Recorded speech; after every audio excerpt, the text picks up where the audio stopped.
वक्फ को बदलने का वक्त आ गया है, क्योंकि ये अत्याचार और भ्रष्टाचार का एक ऐसा अड्डा बन गया है। उसको खत्म करने का और बदलने का समय आया है।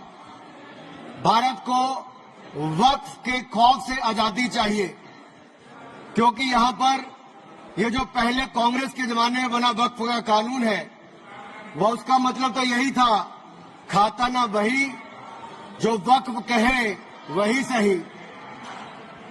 यानी कि जहां पे कह दिया वक्फ की जमीन है, वो फिर वक्फ की जमीन हो गई।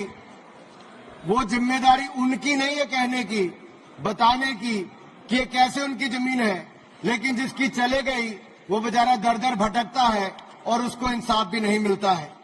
मैं इसके बारे में विस्तार में बताऊंगा, लेकिन आज एक बार फिर कांग्रेस देश को और देश में भ्रम फैलाने का प्रयास कर रही है। एक और तो वो हाथ में एक लाल सी किताब लेकर चलते हैं, जो कहने के लिए संविधान है लेकिन संविधान नहीं है।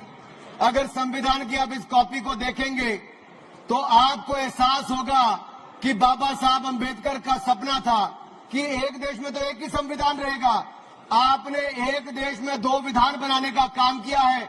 आपको तय करना है संविधान के साथ रहना है कि वक्फ के साथ रहना है, वक्फ के साथ रहना है कि संविधान के साथ रहना है, आपको तय करना पड़ेगा। और यही नहीं, और जो लोग बड़ी बड़ी बातें यहां पे कर रहे थे, उनको यही कहना चाहता हूं, ये हिंदुस्तान है, पाकिस्तान या तालिबान नहीं। यहां बाबा साहब का संविधान चलेगा, काबिले का फरमान नहीं, मुगलिया फरमान नहीं चलने वाला। यहां पर एक नहीं अनेक ऐसे उदाहरण देखने को मिलेंगे। माननीय सभापति जी, आज हम केवल संविधान संशोधन पर चर्चा नहीं कर रहे, लेकिन एक ऐसे समानांतर सत्ता को चुनौती दे रहे हैं जो दशकों से अनियंत्रित रूप से अस्तित्व में है। वक्फ संशोधन बिल 2025 केवल कानून में बदलाव नहीं बल्कि एक संदेश है। संदेश स्पष्ट है कि देश में एक ही कानून चलेगा, भारत का संविधान, और भारत के संविधान के ऊपर कुछ नहीं है।